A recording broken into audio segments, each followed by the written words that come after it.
اعوذ باللہ من الشیطان الرجیم بسم اللہ الرحمن الرحیم۔ میں پھر پلٹ رہا ہوں، وہ اس طریقے سے مضبوط ہوگی جب دل میں محبت ہے۔ پھر ضروری نہیں کہ اہل بیت آ کے تمہیں جھنجھوڑے، اٹھا باطل کا مقابلہ کرو، نہیں، یہ محبت تمہیں مجبور کرنا چاہیے۔ باطل جہاں بھی آئے سامنے ڈٹ جاؤ۔ کیوں تم کربلا کے ماننے والے ہو؟ کیوں تم حسین کے ماننے والے ہو؟ کیوں تمہارے دلوں میں مودت اہل بیت ہے؟ اور یہ مودت اہل بیت نہ تمہیں جھکنے دے گی نہ تمہیں بکنے دے گی۔ اگر دل میں مودت ہے نہ جھکنے دے گی نہ بکنے دے گی۔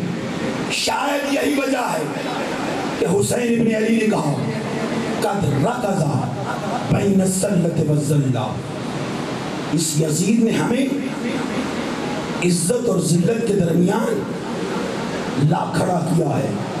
میں ہیہات من الذلہ، ذلت ہم سے دور ہے، جھکنا یہ ہمارا کردار ہی نہیں ہے، بکنا یہ ہم نے سیکھا ہی نہیں ہے۔ کیوں؟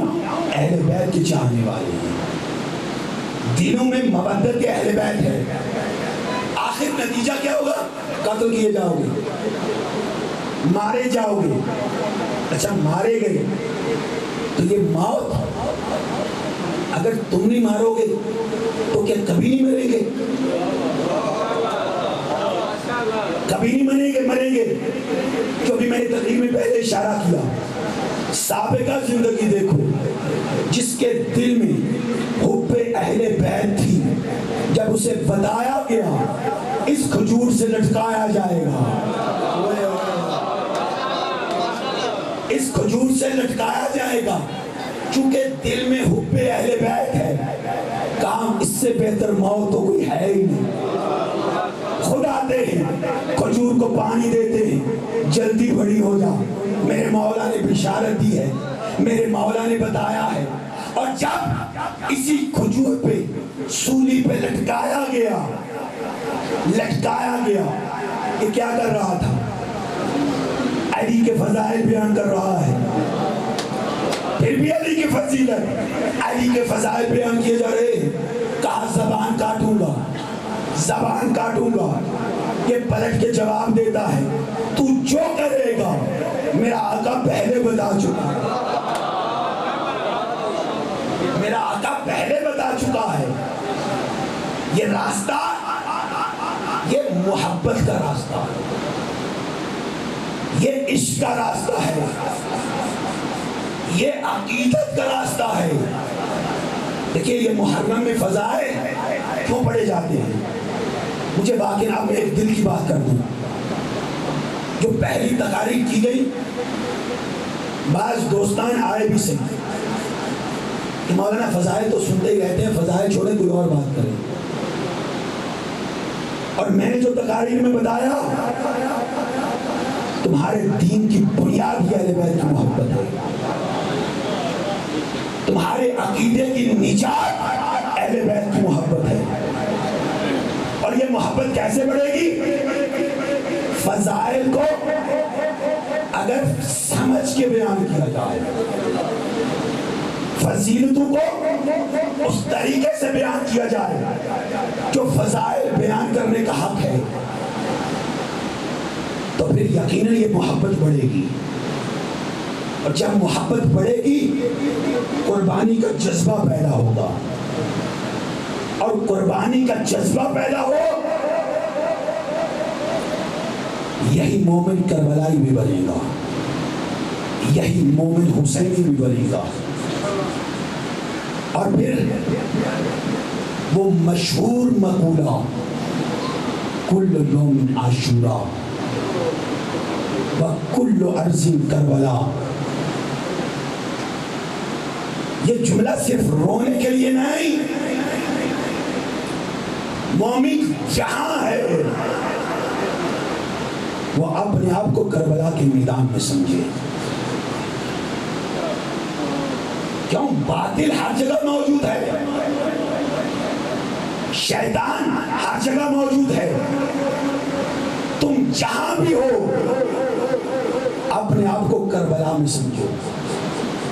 اب کربلا میں کیا تھا؟ کربلا میں ہمیں صرف دو گروہ نظر آئے، ایک حسینی، دوسرا یزیدی. اور تم اس دنیا میں بھی ایک ہی طرف اختیار کر سکتے ہو، یا حسین کی طرف یا یزید کی طرف. اور جو حسین کی طرف آ گیا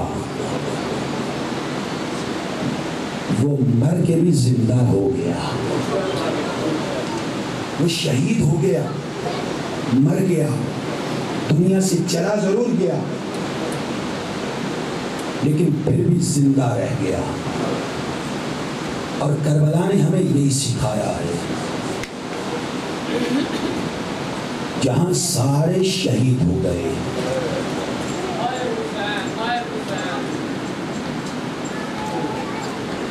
لیکن آج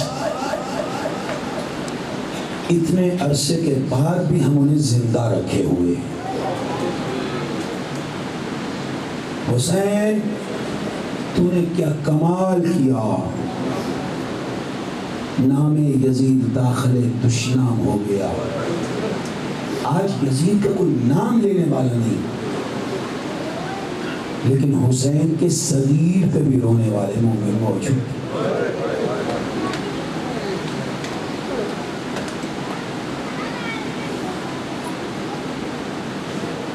آج کی رات جس مظلوم پہ گریہ کرنا ہے یہ کون ہے؟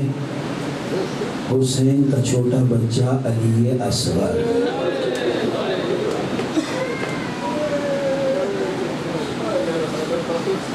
جس کا لقب ہے باب الحوائج، حاجتوں کا دروازہ. میں نے جملہ کیوں کہا؟ مسائل کی ابتدا میں آپ مومنی یا میری ماں بہنیں جو بیٹھی ہیں، دل میں اگر کوئی ایسی حاجت ہے کہ جس کے لیے بڑی تڑپ ہے کہ پوری ہو جائے، آؤ یہ باب الحوائج ہے. یہ اپنے چھوٹے چھوٹے ہاتھوں سے بڑے بڑے کام کر سکتے.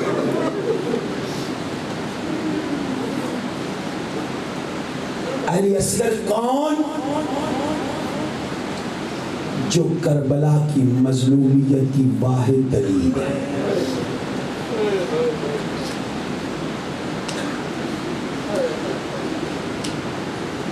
اگر حسین کربلا میں اصغر کو نہ لے کے آتے یا اصغر کربلا میں شہید نہ ہوتے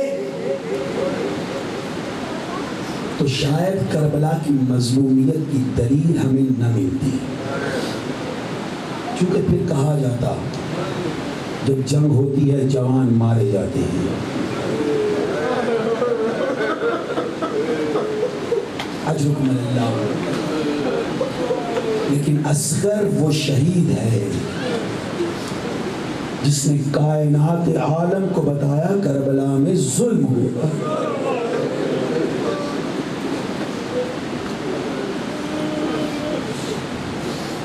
میں اکثر علی اصغر کی شہادت پڑھتے ہوئے ایک چھوٹا سا واقعہ نقل کیا کرتا ہوں. ایران میں جہاں ہم پڑھتے ہیں، مختلف ممالک کے طلاب وہاں پہ، علماء وہاں پہ موجود ہیں. ایک ہندوستان کے مولانا تھے، ابھی ہندوستان میں چلے گئے، بتاؤ مستقل. میرے دوست بھی تھے اور اکٹھے رہتے بھی تھے. ایک مرتبہ انہوں نے مجھے بتایا، یہ کوئی کسی اور سے سنی ہوئی بات نہیں ہے، ان کے ساتھ واقعہ پیش آیا اور انہوں نے مجھے خود بتایا. کہتے ہیں روز عاشور تھا، میں بھی گیا یہی عزاداری کے لیے. مجلس پڑھی، علی اصغر کی مصیبت پڑھی، علی اصغر کا جملہ برآمد ہوا. جلوس نکلا، یہ کہتے ہیں میں بھی جلوس کے ساتھ ساتھ چلا، ایک جگہ پہ آ کے جلوس رک گیا۔ یہ مولانا کہتے ہیں میں بھی جلوس کے ساتھ، میں بھی جھولے کے ساتھ جلوس میں کھڑا تھا، میں دیکھ رہا تھا، اتنے میں ایک عورت آئی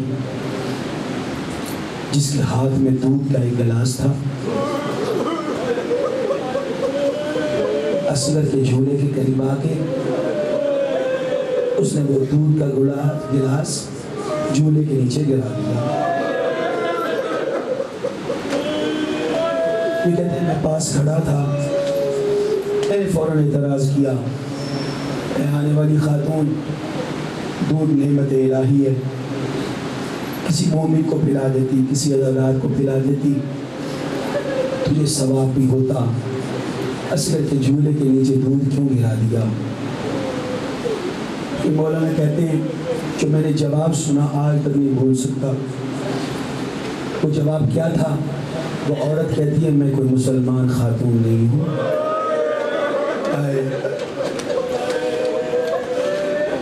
میں مسلمان نہیں، میں ہندو خاتون ہوں۔ اب یہاں پہ ایک اور جملہ بھی بتا دوں، ان مولانا نے بتایا کہ ہندوؤں میں مختلف جو قبیلے ہیں، یہ اس قبیلے سے تھی۔ ایک قبیلہ وہ بھی ہے جب کسی کو احترام کے ساتھ پکارتے ہیں نا، احترام کے ساتھ، تو کہتے ہیں بابا۔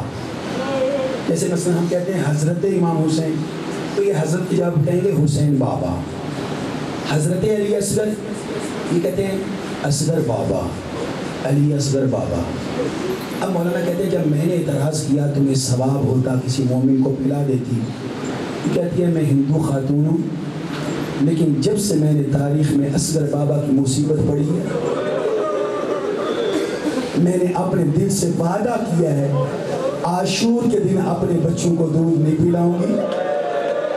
یہ دودھ عام دودھ نہیں ہے، یہ میرے بچوں کے حصے کا دودھ ہے جو میں حسین بابا کے اصغر پہ قربان کر۔ اجرکم اللہ، مولا تمہیں سلامت رکھے۔ بس تمہاری آنکھوں میں آنسو آ گئے۔ لو عزیزو، یہ کربلا کی مظلومیت کی دلیل، ادھر روز عاشور آیا، ایک مرتبہ حسین نے آواز استغاثہ بلند کی، حل من ناصر ینصرنا، ہے کوئی مجھ مظلوم کی مدد کرنے والا؟ کوئی بھی اور نہیں تھا جو جواب دیتا، صرف ایک بچے نے جواب دیا۔ سنو گے یہ کون سا بچہ ہے؟ یہ وہی علی اصغر، شب عاشور، عاشور کی جو شب ہے، شب عاشور کی ایک روایت ہے، بڑی عجیب روایت ہے علی اصغر کے حوالے سے۔ رباب ایک مرتبہ علی اصغر کو دیکھا، محسوس ہوا جسم میں جان نہیں ہے، دوڑتی ہوئی جناب سیدہ کے پاس آئی، سیدہ زینب کے پاس، ہاتھ باندھ کے کہا شہزادی میرا اصغر مر گیا۔ شب عاشور، شب عاشور، شہزادی میرا اصغر دنیا سے چلا گیا۔ شہزادی زینب تڑپ کے آئی، آ کے جو اصغر کو ہلایا، دیکھا پیاس کا اتنا غلبہ تھا بچہ اپنے ہاتھوں کو بھی ہلا نہیں سکتا۔ اجرکم اللہ، مولا تمہیں سلامت رکھے۔ لیکن جب عاشور کا دن آیا نا، حسین نے آواز استغاثہ بلند کی، حل من ناصر ینصرنا۔ تم نے مصیبتوں میں سنا ہے، ہر ذاکر عالم پڑھتا ہے، جب حسین نے آواز استغاثہ بلند کی، اصغر نے خود کو جھولے سے گرا دیا، اصغر نے جھولے سے گرا دیا۔ اور رونے والوں، جب سے میں نے یہ شب عاشور کی روایت پڑھی ہے، میں خود سوچتا ہوں، ارے شب عاشور جو اصغر ہاتھ نہیں ہلا سکتا تھا، اس نے روز عاشور خود کو جھولے سے کیسے گرا دیا؟ اجرکم اللہ، شاید جواب ملے، ہاں میں صغیر ہوں لیکن بابا کی مظلومیت نہیں دیکھ۔ اجرکم اللہ، میرا بابا بڑا مظلوم ہو گیا۔ اصغر نے پوری طاقت کے ساتھ خود کو جھولے سے گرایا۔ حسین آئے، بڑا گریا کرو گے، یقیناً یہ رونے گراتے ہیں، غم گراتے ہیں۔ میں بھی تسلی سے پڑھوں گا، تم بھی تسلی کے ساتھ گریا کرو۔ حسین آئے خیمے کے دروازے پہ، رباب کوئی قضیہ ہو گیا، کہا مولا جب سے آپ نے آواز اس طرح سے بلند کیا اصغر جھولے میں نہیں رہتا. لاؤ رباب اصغر مجھے دو. یہ حسین نے اصغر کو لیا. سکینہ سامنے آئی. بابا کہاں لے کے جا رہے؟ شاید میں اس کے لیے پانی لے کے آؤں. لعلی آتی ہلما شاید میں پانی پلا کے آؤں. اب جو اصغر کو لیا ایک مرتبہ حسین فوج اشکیا کی طرف گئے. حسین جا رہے تھے. اللہ جانے دل کی کیا حالت ہو رہی ہوگی. شاید سوچ رہے تھے میں وہ خاندان ہوں جنہوں نے کبھی کسی سے کچھ نہیں مانگا. وہ خاندان ہے جس نے کبھی کسی سے کچھ نہیں مانگا. لیکن آج کربلا میں اتنا مظلوم ہو گیا چند قطرے پانی کا سوالی بن کے چند قطرے پانی کا سوالی بن کے. عزیزو یہ جو پڑھا جاتے حسین گئے فوج اشکیا سے کہا یا قوم ان لم ترحمونی فرحموا ھذا الطفل الصغیر. اور ظالمو اگر مجھ پہ رحم نہیں آتا یہ تو 6 مہینے کا بچہ ہے نا اسے چند قطرے پانی پلا دو تمہاری فرات میں کبھی نہیں آئے. عزیزو یہ جو حسین نے سوال کیا ہے نا اسے چند قطرے پانی پلا دو میں پانی مانگنے آیا ہوں. عزیزو ہم پڑھ دیتے ہیں مومنین سن لیتے ہیں لیکن حسین کے لیے یہ پانی مانگنا آسان نہیں. اجرکم اللہ کیوں؟ اس لیے کہ جس نے کبھی کسی سے کچھ نہ مانگا ہو جس نے کبھی کسی سے کچھ نہ مانگا ہو اس کے لیے مانگنا بڑا مشکل ہے. شاید یہی وجہ ہے شاید یہی وجہ ہے عاشور کے دن حسین نے تم مومنوں کو یاد کیا ہے تم مومنوں کو یاد کیا ہے تم مومنوں کو یاد کیا ہے. کیا کہا مولا نے؟ مولا حسین فرماتے ہیں یا شیعتنا لیتا کنتم فی یوم عاشورا. اور شیعو کاش تم عاشور کے دن ہوتے تم مجھ حسین کی غربت دیکھتے. کیفا استسقل مال طفلی میں کیسے رو رو کے بچے کے لیے پانی میں. سلام کرو آقا حسین پہ. آقا حسین تیری مظلومیت میں قربان. اجرکم اللہ مولا تمہیں سلامت رکھے. پانی مانگا آواز کیا آئی؟ حرملہ اقتہ کلام الحسین. حرملہ حسین کے کلام کو قطع کر لو. عزیزو اب حرملہ نے کمان سنبھالی تیر لگایا. یہ کون سا تیر تھا سنو گے جو تاریخ مقتل ہے. حرملہ یہ جو 3 نوکوں والا تیر ہے نا 3 نوکوں والا تیر یہ وہ تیر تھا. اگر کوئی گھوڑا سوار سپاہی آ رہا ہوتا اور اسے گرانا چاہتے یہ تیر گھوڑے کو لگاتے تاکہ سپاہی گر جائے. اور سادہ تیر نہیں تھا زہر میں بجھا ہوا تیر.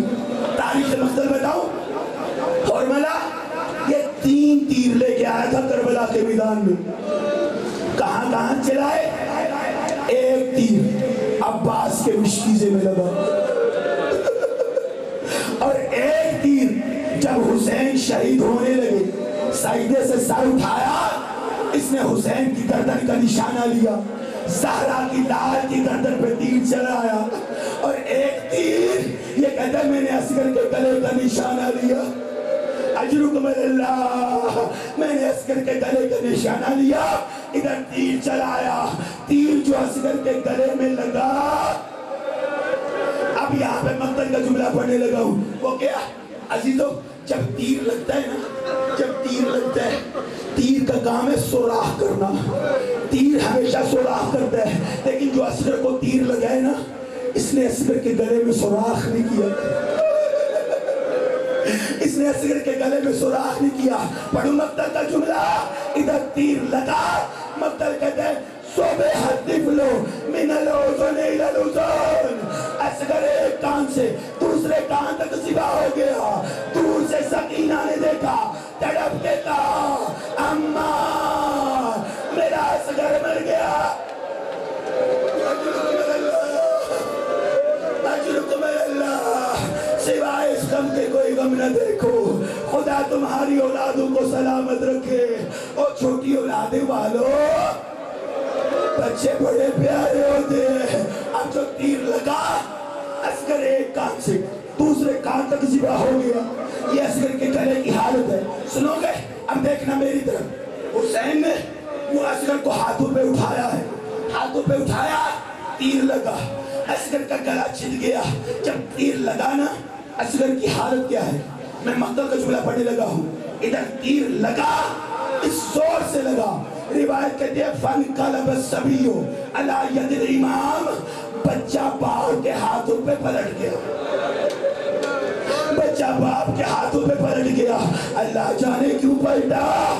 شاید تیر اس تیزی سے آیا, یا شاید تیر کا اتنا وزن تھا. اجرکم اللہ. اب جو تیر لگا, حسین نے دیکھا, حسین تیری مظلومیت میں قربان. عزیزو, اگر آج یہ محرم کی مجلس نہ ہوتی, میں اس سے زیادہ مصیبت نہ پڑتا. لیکن یہ رونے کے دن ہیں, یہ غم کی راتیں ہیں, یہ حسین کے بچوں پہ رونے کی راتیں ہیں. ادھر جو تیر لگانا, تیر لگنا تو تم نے سنا, اللہ جانے وہی حسین جس نے اکبر کے سینے سے برچی نکالی تھی. ہائے ہائے ہائے, جس نے اکبر کے سینے سے برچی نکالی تھی. جب دیکھا اصغر کو تیر لگا ہے, عزیزو حسین نے کیا کیا؟ ایک مرتبہ اصغر کو دیکھا, کہا اصغر تیر نکالنا میرا کام ہے, صبر کرنا تیرا کام. اجرکم اللہ. اصغر میں حسین تیر نکالتا ہوں. لو عزیزو, حسین نے ایک ہاتھ تیر پہ ڈالا, اب جو تیر نکالا اصغر کی روح نکلی. اِنَّا لِلَّهِ, ہائے میرا اصغر مارا گیا. اجرکم اللہ. ہائے میرا اصغر مارا گیا. سوکھے گلے سے چند قطرے خون ٹپکا, آسمان پہ پھینکنے کا ارادہ کیا. آواز حسین, یہ مظلوم کا خون ہے. حسین آسمان کی طرف نہ پھینکنا, زمین پہ پھینکنے کا ارادہ کیا. آواز حسین, مظلوم کا خون ہے. سنو گے؟ حسین نے وہی خون لے کے اپنی داڑھی کا خضاب, آئے بوڑھا باپ 57 سالہ حسین اپنی داڑھی کا خضاب کرنا شروع کیا. آواز دی, اسی چہرے سے قیامت کے دن اٹھوں گا, کہوں گا نانا یہ میرا اصغر تھا جسے امت نے شہید.